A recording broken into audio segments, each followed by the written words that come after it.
إن الحمد لله نحمده ونستعينه ونستغفره ونعوذ بالله من شرور أنفسنا ومن سيئات أعمالنا من يهده الله فلا مضل له ومن يضلل فلا هادي له وأشهد أن لا إله إلا الله وحده لا شريك له وأشهد أن محمدا عبده ورسوله صلى الله عليه وسلم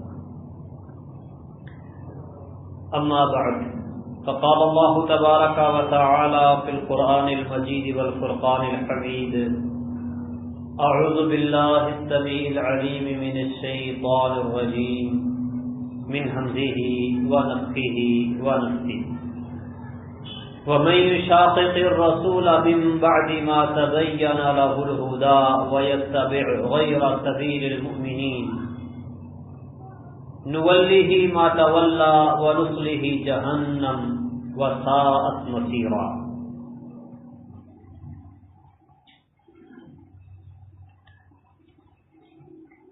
اللہ سبحانہ و تعالی نے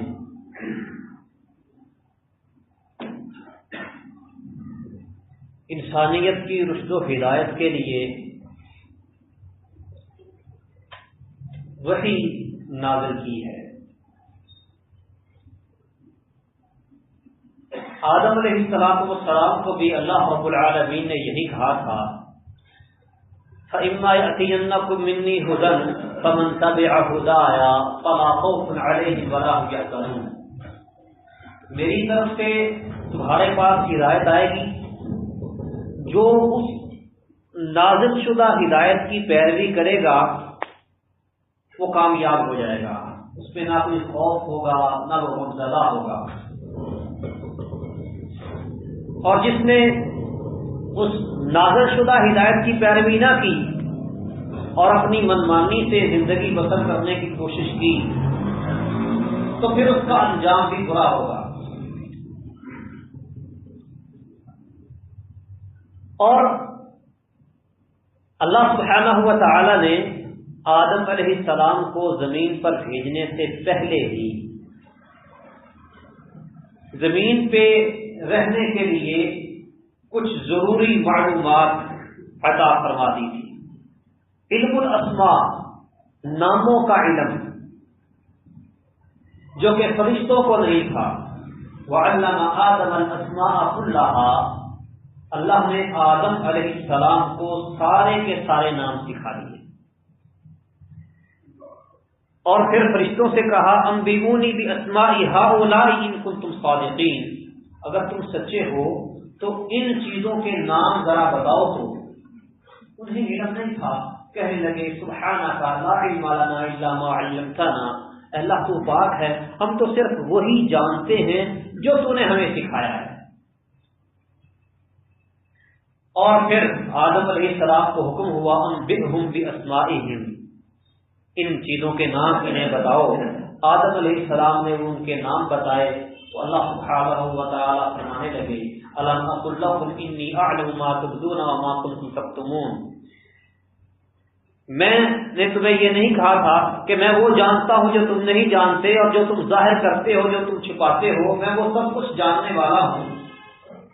تو آدم علیہ السلام کو زمین پر بھیجنے کا جو میں نے فیصلہ کیا ہے وہ حکمت پر مبنی فیصلہ ہے، کیونکہ فرشتوں نے سوال کیا تھا اتجعل فیہا من یفسد فیہا ویسفک الدماء، کہ تو زمین میں ایسی قوم کو بھیج رہا ہے جو خون خرابہ کرے گی، فساد بھی پا کرے گی۔ تو اللہ سبحانہ و تعالی نے آدم علیہ السلام کی علمی برتری فرشتوں پر ثابت کی۔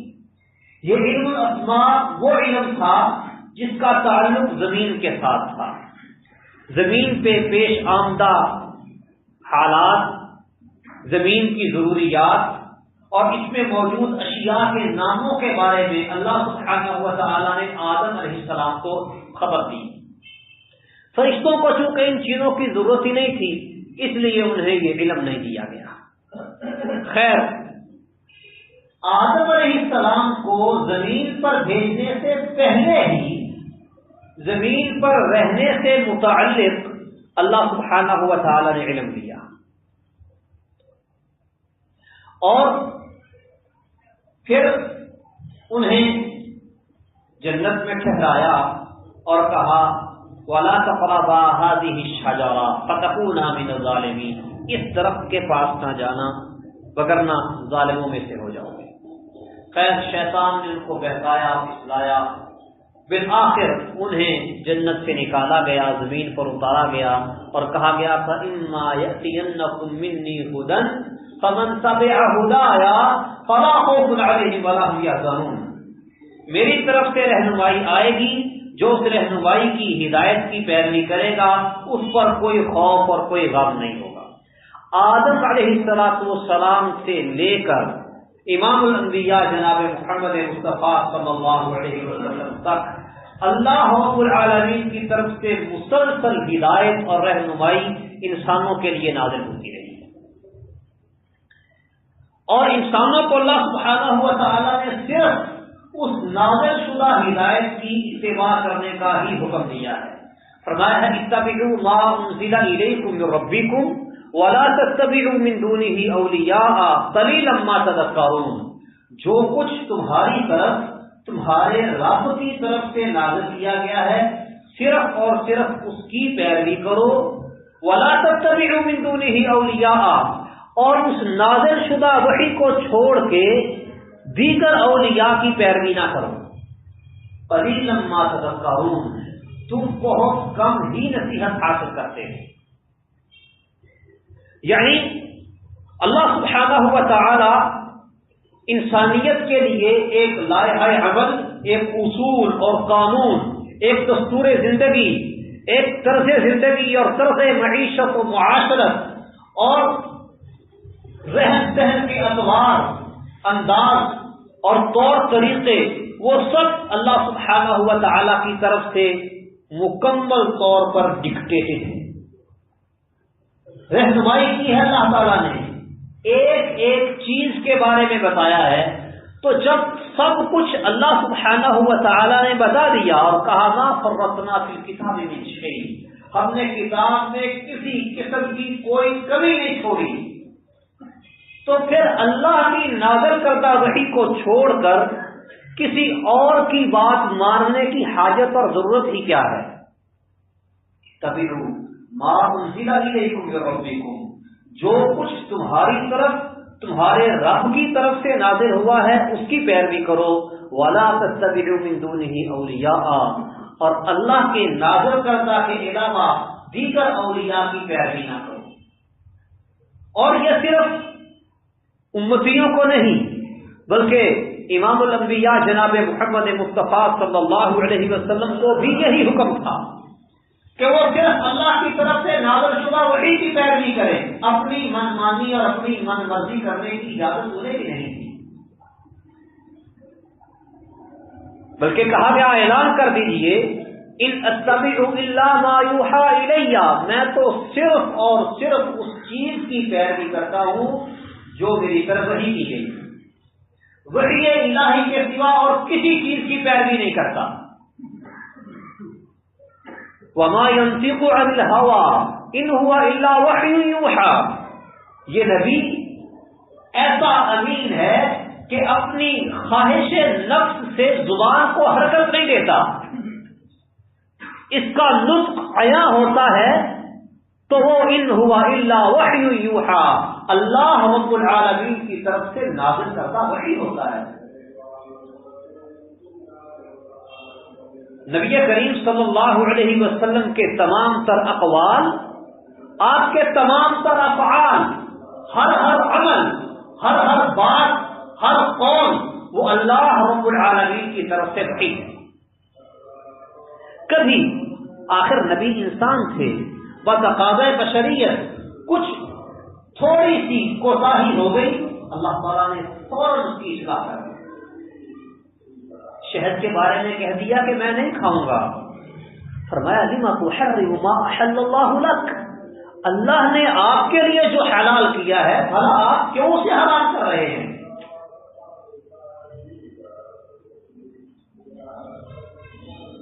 اسی طرح غزوہ تبوک سے پیچھے رہنے کی کچھ لوگوں کو اجازت دے دی، منافقین کے جھوٹے عذر بہانے سن کے انہیں پیچھے رہنے کی اجازت دے دی، اللہ تعالیٰ فرمانے لگے عفا اللہ عنکا لما اذنت لہم، اللہ آپ سے درگزر کرے، اللہ آپ کو معاف کرے، آپ نے بھلا ان کو اجازت ہی کیوں دی؟ یہ ہے شان نبوت کہ نبی صلی اللہ علیہ وسلم سے اگر کہیں تھوڑی سی بھی کچھ لغزش ہوئی، اللہ سبحانہ و تعالیٰ نے فوراً اپنے محبوب کی اصلاح فرمائی. اور دیکھیے کیسا عجب انداز ہے کہ پہلے اس غلطی کی معافی کا اعلان کیا، عفا اللہ عنکا، اللہ نے آپ کو معاف کر دیا ہے، لما اذنت لہم، آپ نے انہیں اجازت کیوں دی؟ معافی کا اعلان پہلے اور اس کوتاہی پر تنبیہ اللہ تعالیٰ نے بعد میں. یہ رسول اللہ صلی اللہ علیہ وسلم کی شان و عظمت ہے کہ وہ بھی اللہ رب العالمین کی طرف سے نازل کردہ وحی کے پابند ہیں.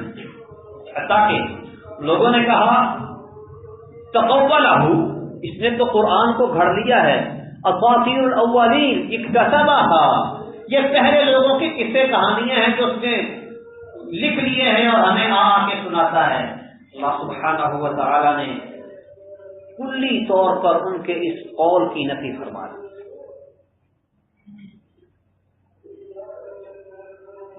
فرمایا وَلَوْ تَقَوَّلَ عَلَيْنَا بَعْضَ الْأَقَاوِيلِ، اگر یہ ہمارے بارے میں کچھ باتیں خود گھڑ لیتے اور گھڑ کے کہتے اپنی طرف سے کہ یہ اللہ تعالیٰ نے یہ کہا ہے، لَأَخَذْنَا مِنْهُ بِالْيَمِينِ، ہم اس کے دائیں ہاتھ سے پکڑتے، ثم لقطعنا منه الوتين، پھر ان کی رگ حیات شہرت کاٹ دیتے، فما منکم من احد عنه حاجزین، تو تم میں سے کوئی بھی انہیں بچانے والا نہ ہوگا. یعنی رسول اللہ صلی اللہ علیہ وسلم کے لیے بھی روا نہیں ہے کہ وہ اللہ رب العالمین کے بارے میں کوئی ایسی بات کہیں جو اللہ تعالیٰ نے نہ کہی. اللہ تعالیٰ فرماتے ہیں من اظلم ممن افترى علی اللہ کذبا، اس سے بڑا ظالم بھلا کون ہوگا جو اللہ کے بارے میں جھوٹ باندھتا ہے. امام الانبیاء جناب محمد مصطفیٰ صلی اللہ علیہ وسلم کو بھی وحی الہی کی اتباع کرنے کا حکم تھا، اور آپ کی تمام تر امت کو بھی وحی الہی ہی کی پیروی کرنے کا حکم دیا گیا ہے. اتبعوا ما انزل الیکم من ربکم، جو کچھ تمہاری طرف تمہارے رب کی طرف سے نازل کیا گیا ہے اس کی پیروی کرو. ولا تتبعوا من دونه اولیاء، اس کے علاوہ دیگر اولیاء کی پیروی نہ کرو. اور اللہ رب العالمین کی طرف سے نازل کردہ وحی کیا ہے؟ اللہ رب العالمین کا قرآن ہے، یا امام الانبیاء جناب محمد مصطفیٰ صلی اللہ علیہ وسلم کا فرمان، آپ کی سنت اور آپ کی حدیث، یہ اللہ تعالیٰ کی طرف سے نازل کردہ وحی ہے. قرآن و حدیث، کتاب و سنت، یہ اللہ کی نازل کردہ وحی ہے اور اس کی اتباع کا حکم دیا گیا ہے. تو دین اسلام کے ماخذ وہ صرف دو چیزیں ہیں، ایک قرآن مجید اور دوسرا حدیث نبوی، اور یہ دونوں حقیقت میں ایک ہی چیز یعنی وحی الہی ہے. وحی الہی کی دو صورتیں، قرآن مجید اور نبی کریم صلی اللہ علیہ وسلم کی سنت اور حدیث، ان دو صورتوں میں وحی الہی ہمارے درمیان موجود ہے، اور اسی وحی کی اتباع کا ہمیں حکم دیا گیا ہے. کچھ لوگ دین اسلام کا مقصد شرعی مسائل کو تلاش کرنے کے لیے جو مصادر اور مآخذ ہیں ان کی تعداد 4 بتاتے ہیں. 4: کتاب اللہ، سنت رسول اللہ صلی اللہ علیہ وسلم، اجماع امت اور قیاس. اچھا، ان کا بھی ماننا ہے جو 4 ماخذ قرار دیتے ہیں، کتاب و سنت کے ساتھ اجماع اور قیاس کو بھی شامل کرتے ہیں، ان کا بھی ماننا ہے کہ اصل ماخذ 2 ہیں، کتاب اللہ اور سنت رسول اللہ صلی اللہ علیہ وسلم. اجماع یا قیاس یہ ذیلی مآخذ ہیں، کیونکہ اجماع کہا جاتا ہے کہ نبی کریم صلی اللہ علیہ وسلم کی وفات کے بعد، رسول اللہ صلی اللہ علیہ وسلم کی وفات کے بعد، آپ کی زندگی میں نہیں، وفات کے بعد مسلمان فقہا مجتہدین علماء وہ کسی ایک مسئلہ پر اتفاق کر لیں. کوئی مسئلہ پیش آیا ہے، اس مسئلے کا حل کیا ہے، اس کا حل نکالنے کے لیے مختلف جگہوں پہ رہنے والے دنیا میں بکھرے ہوئے علماء اس مسئلے کا ایک ہی حل نکالتے ہیں قرآن مجید کی کسی آیت کو یا نبی کریم صلی اللہ علیہ وسلم کی کسی حدیث کو بنیاد بنا کے. جس طرح نت نئے مسائل پیش آتے رہتے ہیں، مثال کے طور پر آج اس دور میں دیکھ لیجئے کہ یہ آئی ٹی انفارمیشن ٹیکنالوجی بہت ترقی کر گئی. اب موبائلوں کے اندر قرآن مجید ٹیکسٹ کی صورت میں بھی اور اسی طرح آڈیو کی صورت میں بھی موجود ہے. اب اس کے اوپر یہ سوال پیدا ہوتا ہے کہ مصحف قرآن مجید اس کے ادب و احترام کا تقاضا ہے کہ اسے بیت الخلاء میں نہ لے کے جایا جائے. تو وہ موبائل جس کے اندر یہ ٹیکسٹ کی صورت میں قرآن مجید محفوظ ہے، کیا ہم اسے جیب میں لے کے بیت الخلاء میں جا سکتے ہیں؟ یہ ایک ایسا مسئلہ ہے کہ جو سابقہ ادوار میں پیش نہیں آیا، اور ہمارا دین اللہ سبحانہ و تعالیٰ نے جو نازل کیا ہے یہ قیامت تک کے تمام مسائل کو حل کرتا ہے. جب ہم اس مسئلے کو ذرا غور سے دیکھتے ہیں اور اس کی گہرائی کو کھولتے ہیں تو نتیجہ کیا نکلتا ہے کہ موبائل ہو یا کوئی بھی ڈیوائس، مثلا ٹیب ہے یا لیپ ٹاپ، کمپیوٹر، جو کچھ بھی ہے، اس کے اندر پیچھے محفوظ ہونے والا جو ڈیٹا ہوتا ہے اس کے بیک اینڈ میں، وہ اس کی اصلی شکل میں نہیں ہوتا، بلکہ وہ مخصوص کوڈ کی صورت میں ہوتا ہے. 001 001 کے کوڈز ہوتے ہیں. اور پھر جب اپنی مشین کو ہم چلاتے ہیں اور اس ڈیوائس پر مثلا قرآن مجید کا کوئی صفحہ کھولنا چاہتے ہیں تو وہ انہی کوڈز کو جمع کر کے نئی روشنیاں پیدا کرتا ہے، اور ان روشنیوں کے اجتماع سے خاص ترتیب کے نتیجے میں الفاظ پیدا ہوتے ہیں نئے سرے سے.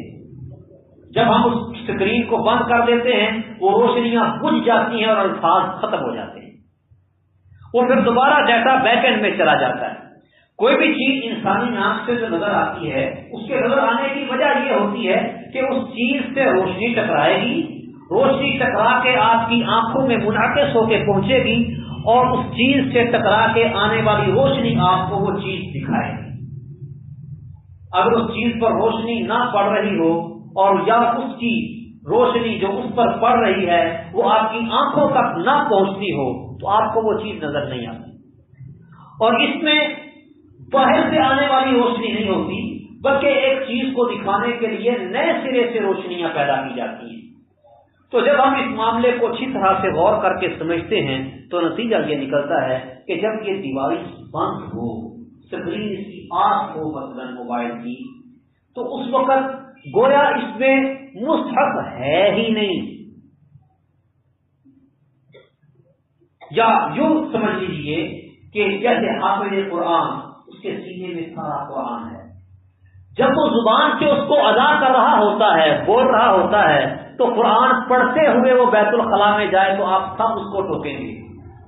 لیکن جب وہ چپ کر کے جائے گا تو پھر کوئی مسئلہ ہی نہیں، وہ اس وقت گویا ہے ہی نہیں. ایسے ہی موبائل کے ڈسپلے پہ جو چیز آئے گی اس کا وجود ہے، اور جو آف ہو کے بیک اینڈ پہ چلی جائے گی وہ واپس اپنے کوڈ کے اندر منتقل ہو جائے گی.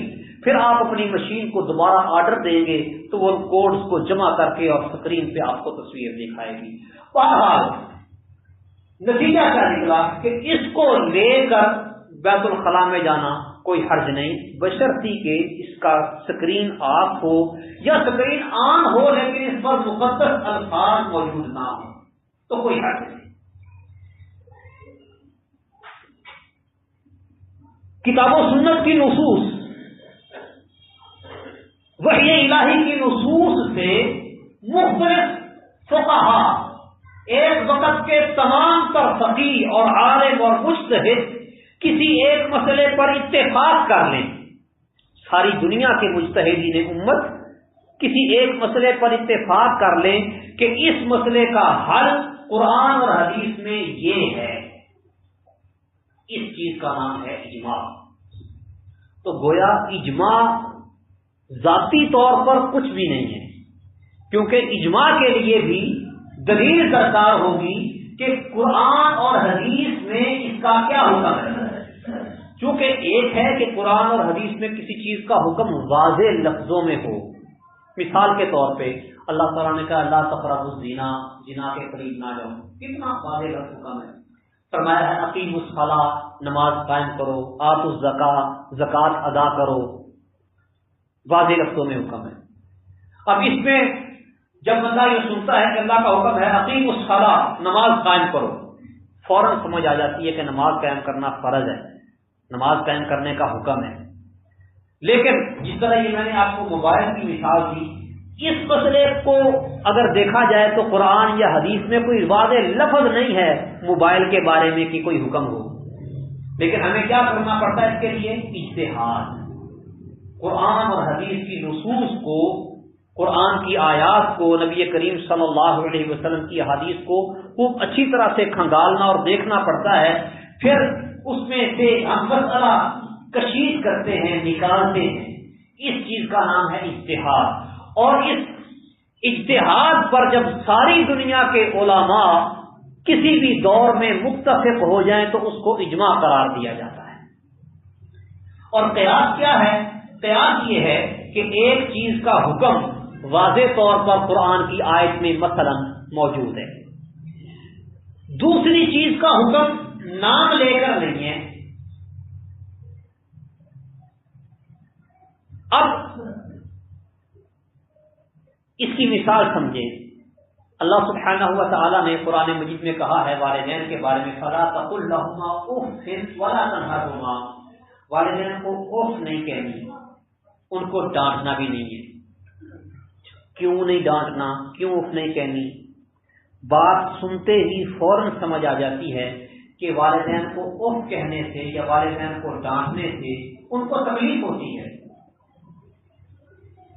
اچھا، اس کو کہتے ہیں علت، سبب، وجہ، کہ اللہ سبحانہ و تعالی نے والدین کو اوف کرنے سے منع کیوں کیا؟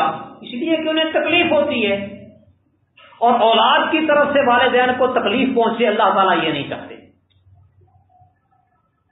اب تھپڑ مارنے کا منع آیا قرآن میں کہ والدین کو تھپڑ نہ مارو، آیت میں اوف کہنے کا یا ڈانٹنے کا آیا ہے نا، تھپڑ مارنے سے منع آیت میں موجود نہیں ہے۔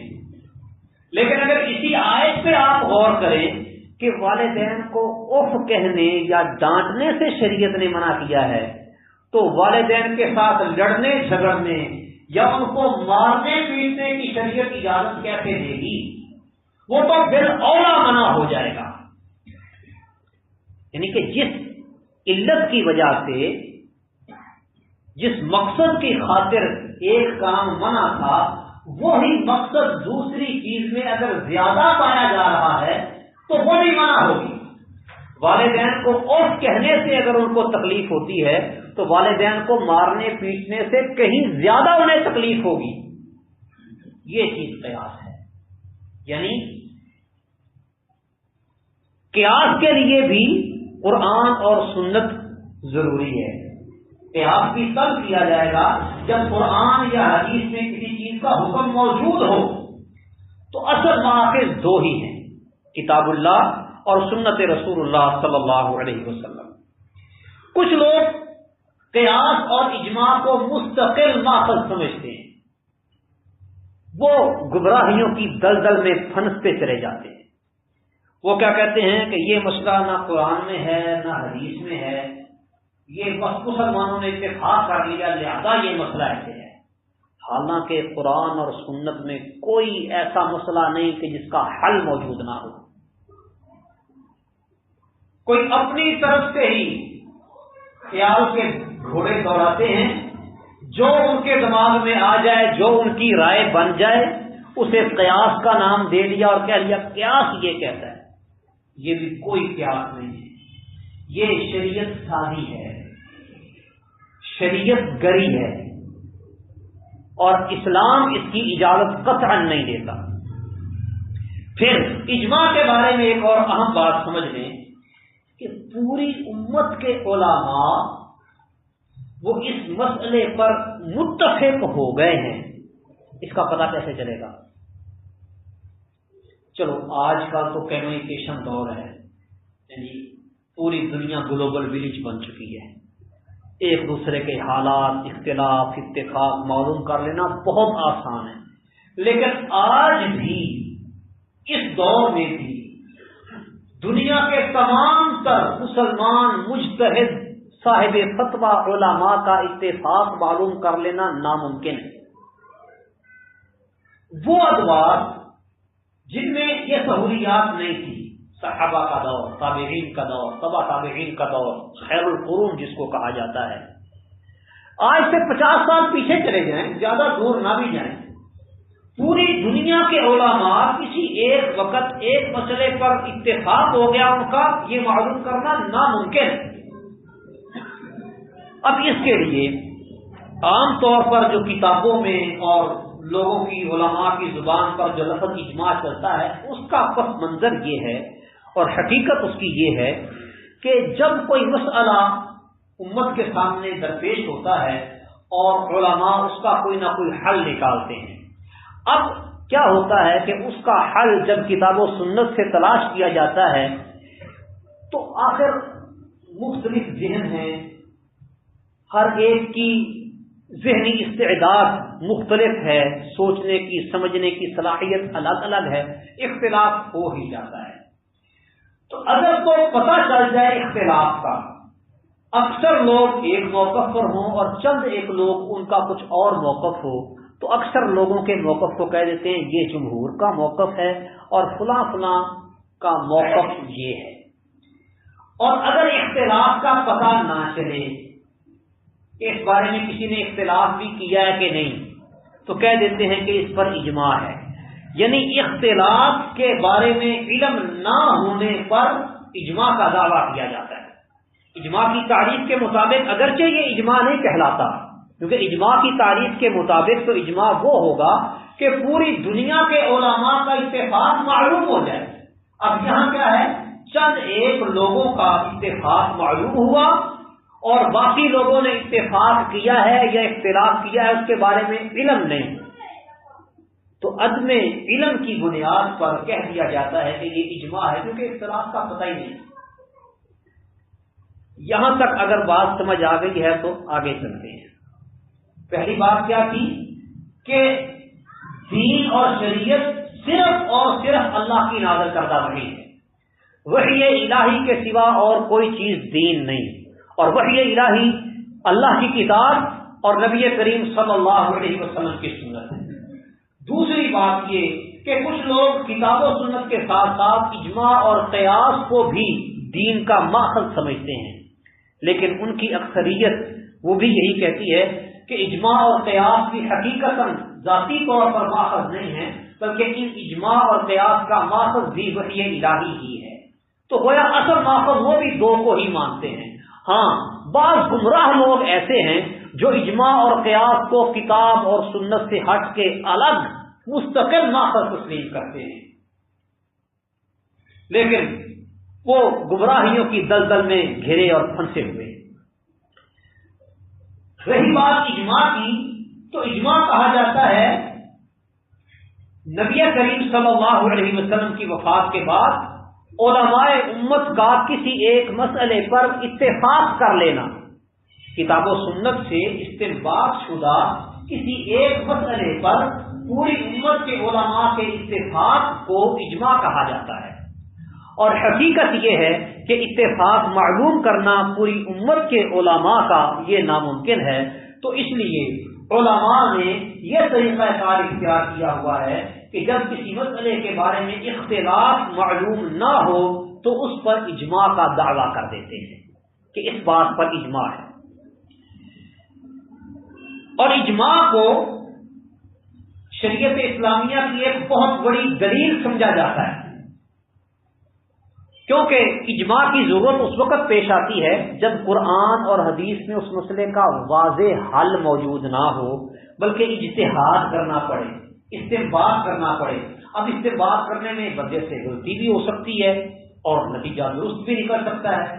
نبی صلی اللہ علیہ وسلم کا فرمان ہے کہ جب مجتہد اجتہاد کرنے والا کوئی اجتہاد کرتا ہے، نتیجہ اگر اس کا ٹھیک نکلتا ہے فلاح اجران، اس کو 2 اجر ملتے ہیں، اور اگر اس کو غلطی لگ جاتی ہے پھر بھی اس کو 1 اجر ملتا ہے، کیونکہ اس نے کوشش کی ہے شریعت کا حکم معلوم کرنے کے لیے، لیکن اس کو غلطی لگ گئی، اپنی طرف سے اس نے انصاف کے ساتھ کوشش کی ہے، لہذا اس کو پھر بھی 1 اجر ملے گا۔ تب غلطی اور درستگی دونوں کا امکان موجود ہوتا ہے۔ تو جب کئی ایک دماغ ایک ہی نتیجے پر پہنچ رہے ہیں تو اس سے غلطی کا امکان کم سے کم ہوتا چلا جاتا ہے کہ چلو ایک بندے کو غلطی لگی، 2 کو غلطی لگی، 3 کو غلطی لگی، 50 بندوں کو غلطی اکٹھی لگ گئی۔ ایسا ہو جاتا ہے کہ 50 بندوں کو سب کو غلطی لگ جائے، لیکن بہت کم۔ جتنے افراد زیادہ ہوں گے اور انصاف کے ساتھ، تعصب کے ساتھ نہیں، انصاف کے ساتھ کسی مسئلے کا حل تلاش کریں گے، اگر وہ متفق ہوتے ہیں تو انہیں غلطی کا امکان کم سے کم تر ہوتا چلا جاتا ہے۔ اس لیے اجماع کو بہت بڑی اہمیت اور حیثیت حاصل ہے۔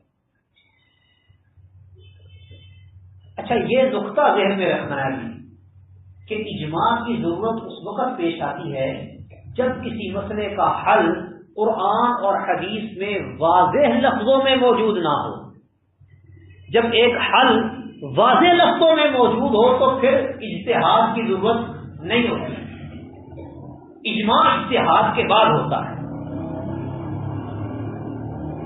نبی کریم صلی اللہ علیہ وسلم نے گزشتہ خطبہ جمعہ میں نے اس بات کو بڑی وضاحت کے ساتھ کھول کے بیان کیا تھا کہ آغاز میں ہاتھ روکنے کا، صبر کرنے کا، تحمل اور بردباری سے کام لینے کا حکم تھا۔ آپ تحمل مزاجی سے کام لیتے رہے۔ جب اللہ سبحانہ و تعالیٰ نے کافروں کے خلاف لڑنے کی اجازت دے دی تو امام الانبیاء جناب محمد مصطفیٰ صلی اللہ علیہ وسلم نے اپنے کئی ایک گستاخوں کا سر تن سے جدا کروایا۔ ابو رافع کا واقعہ، کعب بن اشرف کا واقعہ، ان کو قتل کیا گیا، اور اسی طرح نبینا صحابی نے اپنی لونڈی کو قتل کیا نبی صلی اللہ علیہ وسلم کی گستاخی کی وجہ سے۔ الغرض رسول اللہ صلی اللہ علیہ وسلم نے اپنی زندگی میں سزا گستاخ رسول کو جو دی ہے وہ قتل کی ہے۔ ایک قانونی بات وہ بھی ذہن میں رکھیے کہ جو مدعی ہوتا ہے، مدعی شرعن اور ہمارے ملکی قانون بلکہ عالمی قانون کے مطابق بھی اسے اپنے حق سے دستبردار ہونے کی اجازت ہے۔ جیسے قتل کے بارے میں اللہ سبحانہ و تعالی نے کہا ہے کہ قاتل کی سزا قتل ہے، اگر مقتول کے اولیاء پسند کریں تو دیت لے لیں، اور اگر چاہیں تو اس کو ویسے ہی معاف کر دیں۔ قاتل کو چاہے قاتل کو قتل کروائیں یا قاتل سے دیت لیں یا قاتل کو اللہ کی رضا کے لیے ویسے ہی معاف کر دیں، یہ مقتول کے اولیاء کا حق ہے۔ مدعی ہیں تو اس کو معاف کر سکتے ہیں۔ تو جس پر ظلم ہوا ہے وہ معافی دینے کا حقدار ہوتا ہے، اس کو یہ حق حاصل ہوتا ہے۔ اس کے علاوہ کوئی اور اٹھ کے معافی دے یہ نہ تو ممکن ہے نہ ہی جائز ہے۔ مثلا قتل کے مسئلے کو ہی لے لیں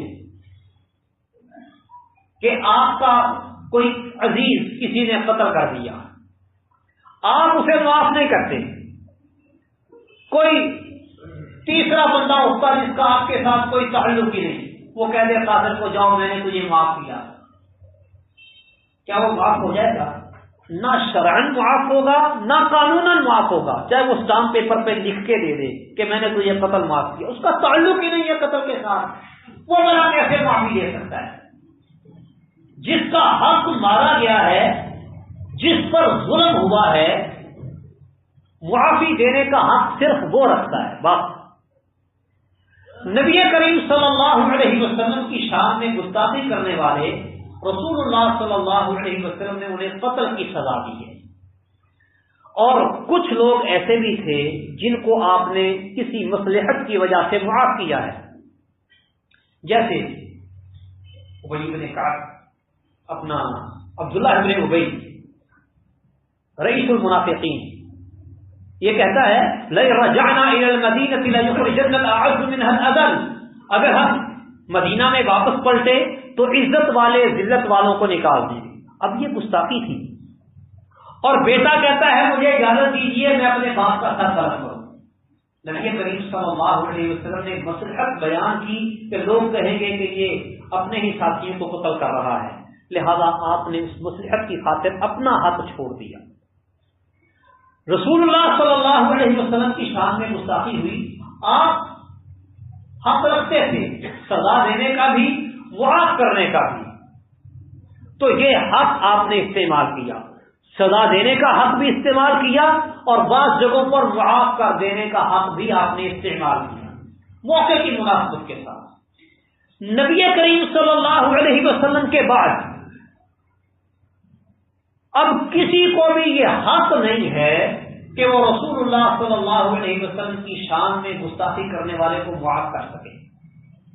جیسے میں نے قتل کی مثال دی ہے کہ مقتول کے اولیاء وہ حق رکھتے ہیں قاتل کو معاف کرنے کا، قاتل سے قصاص لینے کا، قاتل سے دیت لینے کا، اور کوئی نہیں. ایسے ہی گستاخی نبی کریم صلی اللہ علیہ وسلم کی اگر ہوئی ہے تو معاف کرنے کا حق صرف اور صرف رسول اللہ صلی اللہ علیہ وسلم کو ہے اور کسی کو نہیں. اور چونکہ اب رسول اللہ صلی اللہ علیہ وسلم موجود نہیں تو امت پر لازم ہے کہ اس سے بدلہ لیا جائے.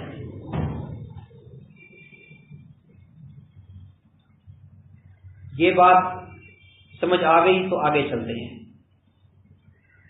اب دیکھیے حال ہی میں یہ آسیہ والا جو معاملہ ہوا ہے، خیر جو ہوا سو ہوا. ہم محکوم اور غلام قوم ہیں. اب پی ٹی آئی کی حکومت ہے، پیپل پارٹی کی ہوتی یا مسلم لیگ نون کی ہوتی یا کوئی فوجی ہی سربراہ ہوتا، ماشاء اللہ ہی لگا ہوتا، جو بھی ہوتا، اگر وہ چلی گئی ہے اس نے جانا ہی تھا. کیوں؟ ہم محکوم قوم ہیں. یہ فیصلے اوپر سے آتے ہیں اور ویسے کے ویسے سنائے جاتے ہیں اور ویسے ہی نافذ کیے جاتے ہیں. اس میں حکمرانوں کا قصور نہیں ہوتا کہ اس نے یہ غلطی کی ہے، بلکہ حقیقت میں وہ حاکم ہمارے در حقیقت محکوم ہیں اور نوکر کا کام یس سر کہنے کے سوا کچھ نہیں. کوئی بھی حاکم ہوتا، یہی ہونا تھا جو اب ہوا ہے. بہرحال یہ ایک الگ معاملہ ہے، اس کو فی الحال رہنے دیں، یہ پھر کبھی تفصیل سے ڈسکس کریں گے انشاءاللہ. اچھا، اس معاملے میں ایک ایشو کھڑا ہوا ہے، وہ یہ کہ جب یہ 295 توہین مذہب کا قانون، اس کی تیسری شق 295 جسے کہا جاتا ہے، اس کو پاس کرواتے ہوئے یہ شور ڈالا گیا تھا ضیاء الحق کے دور میں کہ گستاخ رسول کی سزا قتل ہے اور اس پر اجماع ہے. گستاخ رسول کی سزا قتل ہے اور اس پر اجماع ہے. اجماع کی وجہ سے اس کو قتل کی سزا کو اس قانون کا حصہ بنایا گیا. ویسے تو 295 جو ہے یہ توہین مذہب کا قانون انگریز دور کا بنا ہوا ہے، بہرحال اس میں پھر ایڈیشنز ہوتی رہی ہیں. قصہ مختصر کہ اجماع کی وجہ سے اس قانون کو ملکی دستور کا حصہ بنایا گیا ہے. اور پھر چند ایک حنفی فقہا، ابن نجیم وغیرہ اور دیگر لوگوں کی عبارتیں ان کی کتابوں سے پیش کی گئیں کہ امام ابو حنیفہ رحمہ اللہ اور دیگر کچھ حنفی فقہا کا موقف یہ ہے کہ اگر گستاخ رسول غیر مسلم ہو تو پھر اس کو قتل نہیں کیا جائے گا. یہ امام ابو حنیفہ رحمہ اللہ کا اور کچھ دیگر علماء احناف کا موقف ہے. حتیٰ کہ ابن نجیم حنفی جو ہے اس نے لکھا ہے وہ کہتا ہے کہ مومن کا دل مخالف کے قول کی طرف مائل ہوتا ہے، یعنی کہ جو لوگ گستاخ رسول کو قتل کرنے کے قائل ہیں، مومن آدمی کا دل انہی کے موقف کی طرف مائل ہوتا ہے کہ یہ موقف ہی ٹھیک ہے۔ اچھا، اس طرح کے کچھ حوالے پیش کر کے کچھ ڈاکومنٹریز تیار کی جا رہی ہیں اور پیش کی جا رہی ہیں تاکہ اس بل کو خراب کیا جائے۔ اس حوالے سے اب واپس کریں۔ پہلی بات کہ ہمیں حکم کیا ہے؟ وحی الہی کی اتباع کرنے کا، اور وحی الہی ہے کتاب و سنت۔ دوسری بات کہ اجماع اس وقت اس کی ضرورت پڑتی ہے جب کتاب و سنت میں واضح طور پر اس مسئلے کا حل موجود نہ ہو، جبکہ گستاخ رسول کی سزا قتل یہ نبی کریم صلی اللہ علیہ وسلم کے فرامین میں واضح طور پر موجود ہے، بلکہ قرآن مجید کی کئی آیات بھی اس پر دلالت کرتی ہیں، جو کہ میں گزشتہ خطبہ اجماع میں تفصیل کے ساتھ بیان کر چکا ہوں۔ کتاب اللہ میں بھی دلالت موجود ہے، جبکہ نبی کریم صلی اللہ علیہ وسلم کے فرامین میں تو واضح لفظ موجود ہے، واضح نص موجود ہے، لہذا اجتہاد اور اجماع کی طرف جانے کی ضرورت ہی نہیں۔ دو باتیں ہو گئی۔ تیسری بات، اجماع، جو لوگ اجماع کو حجت اور دلیل سمجھتے ہیں ان کا یہ ماننا ہے کہ جب کسی ایک مسئلے پر امت کا اجماع ہو جائے اس کے بعد اس کے خلاف فتویٰ دینا، اس کی خلاف ورزی کرنا جائز نہیں ہے، اور اگر کوئی اس کی خلاف ورزی کرتا ہے یا اجماع کے خلاف فتویٰ دیتا ہے تو اسے شاذ قرار دیا جاتا ہے، اسے اہل سنہ کا نمائندہ موقف نہیں سمجھا جاتا۔ اور اجماع کے بارے میں آپ کو بتا چکا ہوں کہ اجماع کا دعویٰ کرنے کا طریقہ کار کیا ہے کہ کسی چیز کے بارے میں اختلاف معلوم نہ ہو تو اس پر اجماع کا دعویٰ کیا جاتا ہے۔ صحابہ کرام رضوان اللہ علیہم اجمعین کے زمانے میں کسی بھی شخص کا اس بارے میں کوئی اختلاف نہیں تھا کہ گستاخ رسول کو قتل کیا جائے۔ گستاخ رسول کو قتل کرنے پر صحابہ کرام سارے کے سارے متفق تھے، کسی کا کوئی اختلاف نہیں تھا۔ تو گویا صحابہ کرام رضوان اللہ علیہم اجمعین کے دور میں اس مسئلے پر اجماع تھا۔ نمبر ایک کہ نبی کریم صلی اللہ علیہ وسلم نے خود اس کی سزا قتل مقرر کی ہے۔ دوسری بات یہ کہ صحابہ کرام رضوان اللہ علیہم اجمعین گستاخ رسول کو قتل کرنے پر متفق تھے، ان کا اجماع اور اتفاق تھا، کیونکہ اختلاف معلوم نہیں، اور اجماع کا دعویٰ کرنے والوں کے قانون کے مطابق یہ اجماع بنتا ہے۔ پھر جب ایک دور میں اجماع ہو گیا تو اجماع کو حجت ماننے والوں کے نزدیک بھی بعد میں آنے والوں کا اختلاف اس اجماع کو کوئی نقصان نہیں پہنچاتا۔ تو اگر امام ابو حنیفہ رحمہ اللہ یا چند ایک دیگر فقہا نے کسی مصلحت کے پیش نظر یا کسی حکمت کی وجہ سے انہوں نے کہہ دیا کہ گستاخ رسول اگر غیر مسلم ہو تو اسے قتل نہیں کیا جائے گا، تو ان کا یہ فتویٰ قابل التفات نہیں ہے، کیونکہ نمبر ایک اس پر نص موجود ہے کہ قرآن و حدیث کے دلائل موجود ہیں، اور دوسرا یہ بھی کہ صحابہ کرام رضوان اللہ علیہم اجمعین اور تابعین اعظام رحمہم اللہ علیہم اجمعین ان سب کا اتفاق اور اجماع بھی موجود ہے۔ اور پھر آخری بات کہ وہ درمیان میں ایک دور آیا کہ امام ابو حنیفہ رحمہ اللہ اور ان کے بعد کچھ دیگر فقہا نے یہ کہا کہ گستاخ رسول کو قتل نہ کیا جائے اگر وہ غیر مسلم ہے، تو مسلمان ہے تو وہ گستاخی کرنے کی وجہ سے مرتد ہو گیا، اس کی سزا قتل ہے، غیر مسلم ہے تو اسے موقع دیا جائے، یہ ان کا موقف تھا۔ بہرحال وہ ایک دور تھا، پہلے بھی اجماع صحابہ اور تابعین کے دور میں بھی، نبی صلی اللہ علیہ وسلم کے زمانے میں بھی قتل کے سوا کوئی اور سزا کا وجود نہیں ملتا، اور پھر متأخر احناف سمیت پوری امت مسلمہ آج کے دور میں امت کے تمام تر فقہاء و علماء اس پر متفق ہیں کہ گستاخ رسول کی سزا قتل ہے. تو عصر حاضر کا بھی ایک طرح کا اجماع موجود ہے. تو لہذا یہ چند ایک نام لے کر یہ کہنا کہ اجماع کی بنیاد پر یہ 295 میں یہ قانون داخل ہوا ہے قتل کرنے کا، اور وہ اجماع ہے ہی نہیں بلکہ اختلاف موجود ہے. ایک تو بات یہ کہ یہ اختلاف والی بات ہی غلط ہے کیونکہ یہ اختلاف اجماع کے خلاف ہے. اور دوسری بات یہ کہ دستور پاکستان کا کتاب و سنت ہے، اور کتاب و سنت میں اس جرم کی سزا قتل ہے، قتل کے سوا کچھ نہیں. تو یہ جو 60 عمر قید کی سزا کا جو اضافہ کیا گیا ہے 295 میں، یہ بھی ٹھیک نہیں ہے. صرف اور صرف قتل اس جرم کی سزا ہے، اور یہ کتاب اللہ سے، سنت رسول اللہ صلی اللہ علیہ وسلم سے، صحابہ کرام رضوان اللہ علیہم اجمعین کے اجماع سے، اور تابعین اعظام رحمہم اللہ علیہم اجمعین کے اتفاق سے یہ بات ثابت شدہ ہے. اللہ تعالی سمجھنے کی اور عمل کرنے کی توفیق دے. وما توفیقی الا باللہ علیہ توکلت و الیہ انیب.